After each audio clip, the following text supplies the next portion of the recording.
Hello, and welcome to the Yankee Seasons Podcast, Episode 3, Springtime for Casey.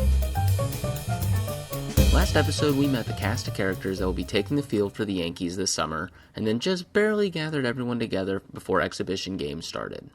Those games would officially kick off on March 10th, 1956, and the Yankees started with the Cardinals. But unofficially, there were some intra-squad games that were played amongst the Yankees themselves in camp. This would be manager Casey Stengel's first chance to try out his shortstop combinations a bit early, and since the Yankees were playing each other, he could try out two at the same time. Win-win. Gil McDougald, the former Rookie of the Year, had a steady bat and was expected to take the reins at short, but his defensive skills needed work. McDougald himself is quoted in the Daily News as saying, "I'd rather play third than short, but I feel as though I can make it at short if Casey wants it that way." McDougald had been a third baseman when he came up, splitting duties with second base his rookie year in 51, but in 52 and 53 he had been the third baseman. Andy Carey's rookie year was 1953, and as a natural third baseman took over the hot corner in 54. This coincided with Billy Martin's military service, so McDougald was able to shift to cover second in Martin's absence both in 54 and most of 55. But Martin was back, and expected to get his position back. If McDougald was able to find his defensive footing at short, Carey would be able to stay at his natural third position, and it should be a done deal. During their inter-squad game held on March 6th, McDougald booted his first chance at defense. Not the best thing to do, but at the plate he did start 2 for 2 with a triple and then a single. Stengel praised the condition of the players coming into spring training, saying it was the best physical shape he's seen in a team during his time as manager.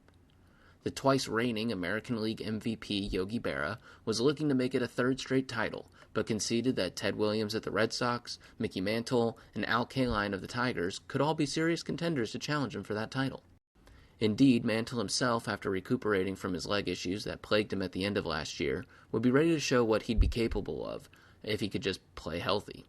He was asked by reporters about his own evaluation of himself, and it made its way into circulation of most newspapers at the time. "Everybody is always asking me if I think I can do better," he said. "Sure, I think I can do better. Nobody ever learns all there is to know about this game, and I'm not even close. But I don't think I've been doing too bad." He went on. It was rough missing those games and sitting out most of the World Series. The 24-year-old had been made up to be the next DiMaggio, a player whose shoes were not easily filled. By all counts, 1955 had not been a wash for Mantle. He led the league in home runs and triples, and came in 5th for MVP votes. Had the season gone differently and had the Yankees won the World Series that year, I think a lot of criticisms would have probably been silenced. Instead, though, his health had played a factor, and now those reporters will overly analyze his injuries and hold their breath when on March 8th, a line drive would hit off his shin. Despite it only being a painful bruise, reporters of course reacted like he would have to miss the season. On the morning of March 10th, a crowd of 7,200 would be making their way to Al Lang Field, the spring home of the St. Louis Cardinals, to see the Yankees and Cardinals kick off their schedule of spring training games, and it would be the second largest spring opening day audience at Al Lang Field. For the Yankees, newcomer Mickey McDermott would be tested by his new team right out of the gate, getting the start if only for 3 innings. The Yankees would lose in extra innings when they were only able to get 2 hits, both off the Cardinals starter Ben Flowers, the first being a double by Mantle in the first inning, and the second a single by Andy Carey in the second. Jim Constanti, the Yankees veteran in the bullpen, took over the mound in the 10th after Mickey McDermott, Ralph Terry, and then Rip Coleman threw 3 innings each. The Cardinals combined for 8 total hits, 3 of which coming from rookie Pete Weisenant. Sorry, Pete, if I said that wrong. Who hit a single to score Wally Moon and then walk them off. Not necessarily the start Stengel or the team would have been hoping for. From the shortstop side of affairs, it was Gil McDougald that got the start and would be replaced by rookie Tony Kubek. For the other middle infielder, Billy Martin started at second base and would be replaced by Bobby Richardson. Both Kubek and Richardson were younger players included in Stengel's pre-spring training camp, what they called Yankee School, and were trying to earn spots on the roster. Stengel wasn't too pleased with the softer start to their exhibition games, and the second game wouldn't fare too much different, only 5 hits total. The Yankees scored first off a Norm Seaburn double, but the Cardinals had taken the lead. In the top of the 8th, Gil McDougald would walk and be moved to second when Andy Carey singled. With 2 outs, who else but Mickey Mantle belted a 3-run shot off Cardinal rookie Bob Mabe, which gave the Yankees the late-game edge over the Cardinals for a 4-3 victory. Funny enough, it was also Mantle's defense that saved the game when, with the bases loaded in the bottom of the ninth, he tracked down a long fly ball for the final out of the game.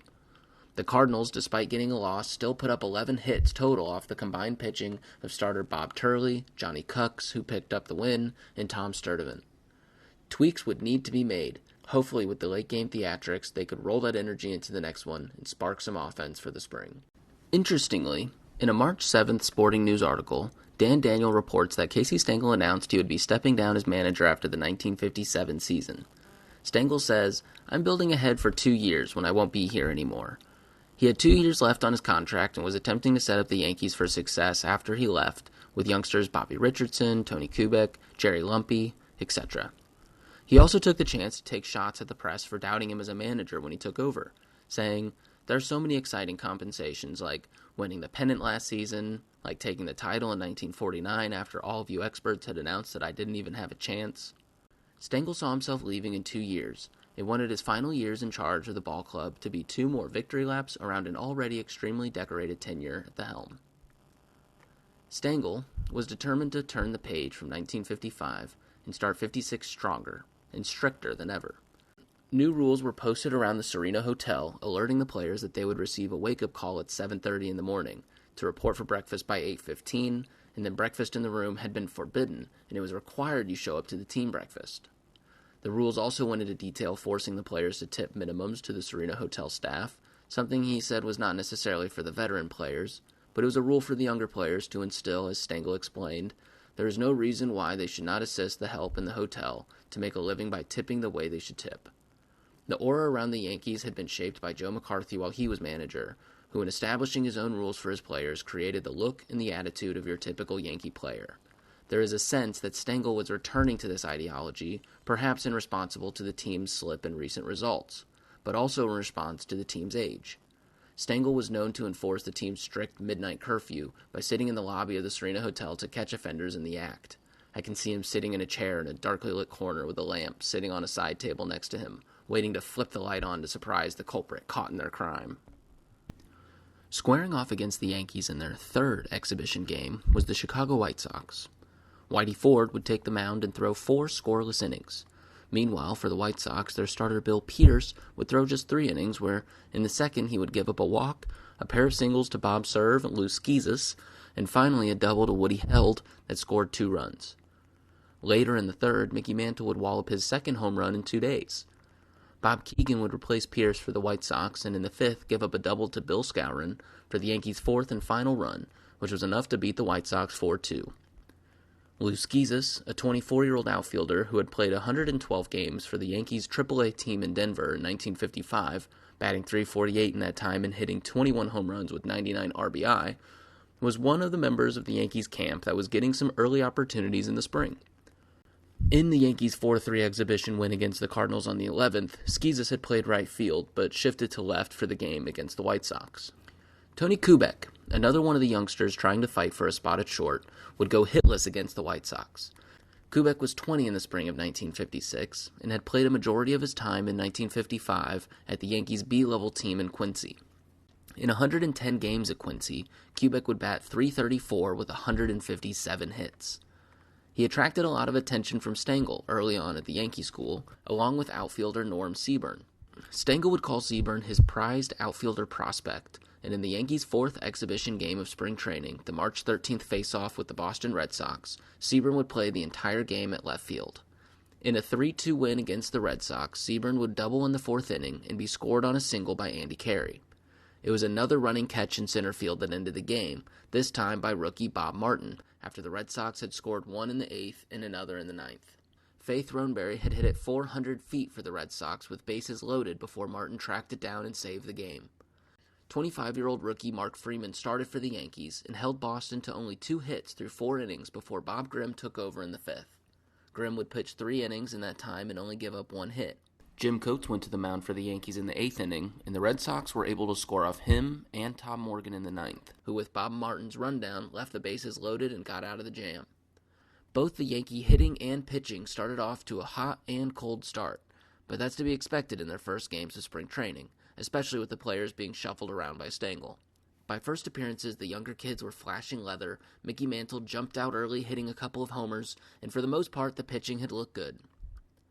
The Yankees split their squad on March 14th, their main squad playing against Boston, but this time they were shut out 2-0.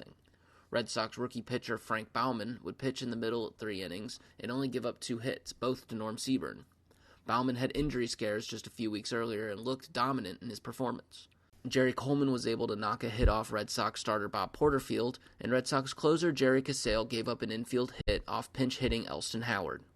For Yankee pitching, it was Tommy Byrne that started and went wild, walking 4 batters and giving up a run in the first after 2 consecutive doubles.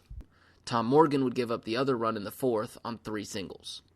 The Yankees also sent a B squad to Fort Myers to play against the Pirates.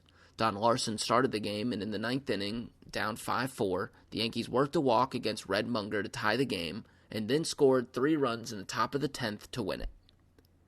It was a beautiful March day, Thursday the 15th, and the Yankees would play against the Detroit Tigers in Lakeland, Florida, where Johnny Cucks would start and be the first pitcher to work 5 innings so far in the spring. The Yankees would jump on Tiger pitcher Joe Presco in the 6th for 4 runs, after already scoring 1 in the 4th. They would score 3 more before the game was over. Skowron hit a home run in the 7th, and the Yankees won 8-2. Cucks was charged with both Tiger runs in the 3rd inning, although the Tigers were held to just 4 total hits. During camp, the Yankees announced that they would award a Spring Training Rookie of the Year award, honoring a player that was playing in their first camp. They named the award the James P. Dawson Memorial after the New York Times writer that died on March 6, 1953. The award would be given to the winner as voted on by any of the beat writers that covered the Yankees during camp. In another announcement by the club, George Weiss announced that the Hall of Fame inductees Hank Greenberg and Joe Cronin would be featured in the Yankees Old Timers Day on August 25th. The Old Timers game will take place while the White Sox are in town, and Weiss assured that they will be featuring many former stars of the game. Friday, March 16th saw a dramatic game against the Cardinals, where in the 9th inning, down 4-1, Marv Throneberry, a 22-year-old with only 1 real Major League game under his belt, hit a 3-run home run to tie the game. Andy Carey had also hit a solo home run to score the first Yankee run earlier in the 8th. Bob Turley would start the game and gave up 8 hits in his 4 innings pitched. Mickey McDermott would take over, and along with only giving up 1 hit and 1 unearned run, he would also be the one to hit the sacrifice fly to score the walk-off in the 10th inning. The next day, Saturday the 17th, it would be Mantle with the 9th inning home run, a 2-run home run in his 4th hit of the game. The Yankees would beat the Tigers 7-5, their 6th spring training win in just 8 games. The 17th marks that opening day will take place in just 1 month. Since the Yankees opened the season against the Senators in Washington, it's rumored that President Eisenhower will throw out the first pitch. This will also mark where we will be wrapping up today. So far in the spring, the Yankee bats have looked dominant when they were warmed up and quiet if they were cold. The pitching, too, was either lights out or a bit all over the place. Players like Norm Seaburn has established himself as a player to keep Stangel's attention on filling the left field hole, and the shortstop position still feels like it's McDougald's to lose, although Tony Kubek is another rookie that has caught Stangel's eye. Mickey Mantle has also shown that the pop is still there, and his legs don't seem to be holding him back. Next time, starting pitchers will start building up more past their 3 innings limits, as we began to see, and we'll also look at how Stangel has used Berra and tested Howard, Silvera, and others at catcher, and hope to find some consistency amongst their pitchers.